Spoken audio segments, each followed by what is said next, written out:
Salut à tous, c'est Mani. Alors aujourd'hui, on va parler de l'attacking impact. Qu'est-ce que c'est que l'attacking impact? Alors on va le décliner sur la Liga. Et après, on pourra faire si vous le souhaitez. Donc, vous mettez un maximum de likes. Allez, on va dire que si j'ai 50 likes sur la vidéo, je vous fais d'autres championnats. Donc, la Liga, donc ça va être quoi l'attacking impact? Déjà le concept. Donc, c'est un calcul. En fait, c'est une note pour voir est-ce que le joueur a un impact offensif. Quel est l'intérêt? C'est quand vous regardez un match, par exemple, vous voyez quand même les gars qui ont de l'impact. Même s'ils n'ont pas mis de but, ils n'ont pas mis de passe décisive, vous le voyez. Sauf que nous, on a envie de voir tous les joueurs qui ont de l'impact, mais par contre, j'ai pas envie de voir tous les matchs. En tout cas, je ne peux pas voir tous les matchs. Donc, on a calculé l'attacking impact qui permet de savoir est-ce que ce joueur-là a de l'impact offensif et à quoi ça va servir.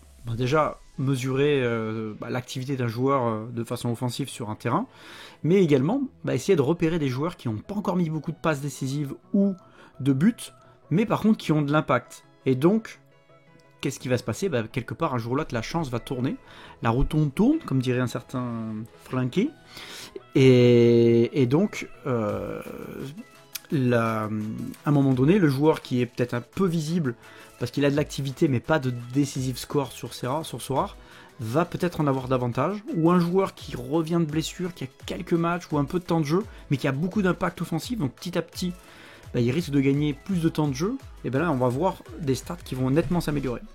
Donc pour calculer l'attacking impact, je ne vais pas vous donner la formule magique, mais en gros, c'est à base de buts, passes décisives, tir cadré, passe clé, corner et centre. Donc en Liga, je ne vais pas vous donner de surprise, pas de suspense, celui qui a eu le plus d'impact offensif depuis le début de saison, c'est, donc après 8 journées, Rafinha. Donc Rafinha très loin devant les autres, d'après le calcul. Alors ce qui est intéressant de regarder dans ce tableau, plusieurs choses. C'est est-ce que, déjà le score d'attacking impact, c'est la base de la vidéo. Après l'attacking impact, donc le AI 90, c'est-à-dire que si on ramène son activité au temps de jeu, par exemple quelqu'un qui aurait joué juste un match et que sur un match il aurait fait plein de trucs, il apparaîtrait peut-être pas forcément comparé à quelqu'un qui a joué 8 matchs. Donc c'est pour ça qu'il faut aussi regarder cette stat là sur le temps de jeu. Et après, donc là, le score d'invisibilité, donc en gros, concrètement, c'est plus le joueur. Donc on va prendre par exemple Luis Milla. Luis Milla, il a juste mis un seul but, une seule passe décisive, bon c'est déjà pas mal on va dire, en 7,8 matchs. Par contre, il a un attacking impact qui est pas dégueulasse parce qu'il fait beaucoup de centres, beaucoup de corners, pas mal de passes clés quand même. 21 passes clés en presque 8 matchs, c'est pas mal du tout. Bon, il tire pas énormément au but, donc c'est plutôt un joueur qui est plutôt dans la passe décisive. Et on voit qu'il en a mis qu'une passe décisive. Donc là, concrètement, c'est un joueur qui manque d'efficacité. Donc là, son AI 90 c'est pas très bon parce qu'il n'en a pas fait beaucoup par rapport à son temps de jeu. Par contre, il est très peu visible. Donc l'idée c'est de trouver un joueur qui... Alors le top ce serait avoir un gros AI 90 voilà, par exemple notre petit Lo Celso, c'est un très bon cas. Alors, Lo Celso il a quand même 5 buts, donc lui non il est visible, donc mauvais exemple. Qu'est-ce que je voulais mettre d'autre? Lui, voilà, pardon. Modric, finalement peu de temps de jeu, donc il a joué la moitié des matchs. Aucun but, aucune passe décisive. Par contre, un attacking impact plutôt correct, c'est-à-dire que quand il joue, il va mettre des buts ou des passes. Il va avoir de l'impact, pardon, mais aucun but, aucune passe. Donc lui, typiquement, à un moment donné, ça va tourner. Bon, après là, on connaît sa situation. C'est un joueur un petit peu particulier puisque on n'est pas sûr de quand est-ce qu'il va jouer. Il est en fin de carrière, 39 ans, etc. Mais voilà, c'est pour donner un exemple plutôt parlant. Donc, allez, on peut prendre également lui, notre petit Edjouk de Séville, avec seulement un but, aucune passe décisive, un score d'attacking impact, alors qui n'est pas énorme, donc il faut quand même être modéré, mais voilà, avec juste un seul petit but à la clé. Donc là, c'est un joueur typiquement qui peut se montrer un peu meilleur. Donc, autre joueur très intéressant, Baena, donc de Villarreal, non, Baena, pardon, avec un but, 5 passes. Donc ça c'est pas mal du tout. Sur son attacking impact 90, donc là on voit que, alors il faudrait mettre un peu les prix, mais on voit que lui en prix par rapport aux autres, Donc c'est là où c'est intéressant. Donc il manquerait ça à rajouter. C'est quel est le prix des joueurs qui sont dans le classement, donc Baanea et Mia, par rapport aux autres. Les autres, je vous garantis qu'ils sont très chers. Mais eux, ils sortent du lot. Donc si vous cherchez un joueur de complément et que vous n'avez pas forcément un budget pour avoir un du top 10, bah du coup, ça vaut peut-être le coup d'aller regarder le Baanea, Mia, ou même, allez, on peut aller descendre jusque lui, jusque Vicente.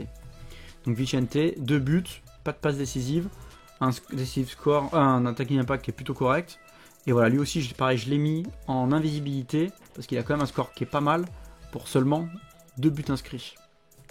Si ensuite on regarde la répartition sur... Voilà, si ça s'affiche. Par rapport au temps de jeu. Donc ce qui est intéressant, bah forcément un joueur qui est tout en haut à droite. Donc là en gros vous avez l'attacking impact sur 90 minutes de jeu. Et là vous avez le temps de jeu. Donc forcément un joueur qui va être très bon, c'est un joueur qui va avoir beaucoup de temps de jeu. Donc il joue beaucoup et en plus il a beaucoup d'impact. Donc là c'est génial. Et après ce qui est intéressant aussi de regarder, c'est les joueurs qui sont plutôt vers le bas à droite. Donc là typiquement un Dani Olmo, Brahim Diaz. Alors le problème c'est qu'il joue pas assez. Gérard Moreno finalement très intéressant à acheter. Bon, en plus il revient de blessure. Mais quand il a joué, il a eu beaucoup d'impact offensif. Bon, Lo Celso, il a joué la moitié des matchs, donc il est à 4. Par contre, très gros impact offensif, c'est le plus gros en termes de ramener autant de jeu. Donc typiquement des joueurs comme le Giovanni Lo Celso, alors qui est déjà un peu cher, ça c'est le top, parce qu'il n'a pas encore été assez visible. Bon là il a tapé pas mal de sang, donc il est visible, mais idéalement si un joueur qui est plutôt vers là, le Baanea c'est pas mal aussi. Donc voilà un petit peu comment il faut regarder cette statistique. Donc écoutez, si ça vous a plu, mettez un petit pouce vers le haut. Moi j'espère que vous aurez trouvé des petits joueurs intéressants dans cette vidéo. Je vous remets quand même le tableau, comme ça vous allez pouvoir scroller pour voir, faire des pauses sur la vidéo pardon, pour voir s'il y a des joueurs qui sont intéressants. Vous pouvez regarder notamment, alors je ne l'ai pas mis en couleur, Nicolas Pepe, un seul but, une seule passe décisive. Donc par rapport à son temps de jeu, à peine 3,5 matchs, donc c'est vraiment pas beaucoup. Mais ça c'est un joueur qui peut être intéressant. Dès qu'il va commencer à enchaîner les matchs, je pense que tout va monter. Donc d'ailleurs là il commence à être titulaire. On peut rajouter qui d'autre dans la liste, notre Nico Williams, un seul but, pas de passe décisive. Pourtant voilà, ça tire au but quand même. 12 frappes en même pas, donc c'est 2 frappes par match. Donc 4 cadrés, donc ça c'est pas assez. Qu'est-ce qui peut être intéressant aussi comme joueur,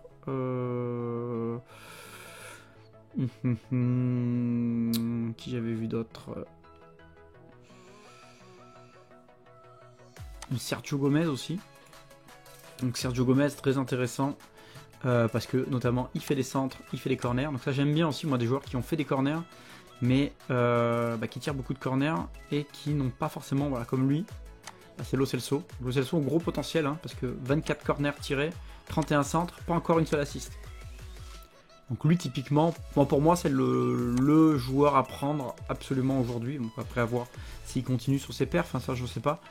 Voilà, mais voilà, pas beaucoup d'assists encore, alors qu'il y a du potentiel d'assist. Donc ça, pour moi, c'est très bien. Qui en a d'autres? Donc on a dit Sergio Gomez.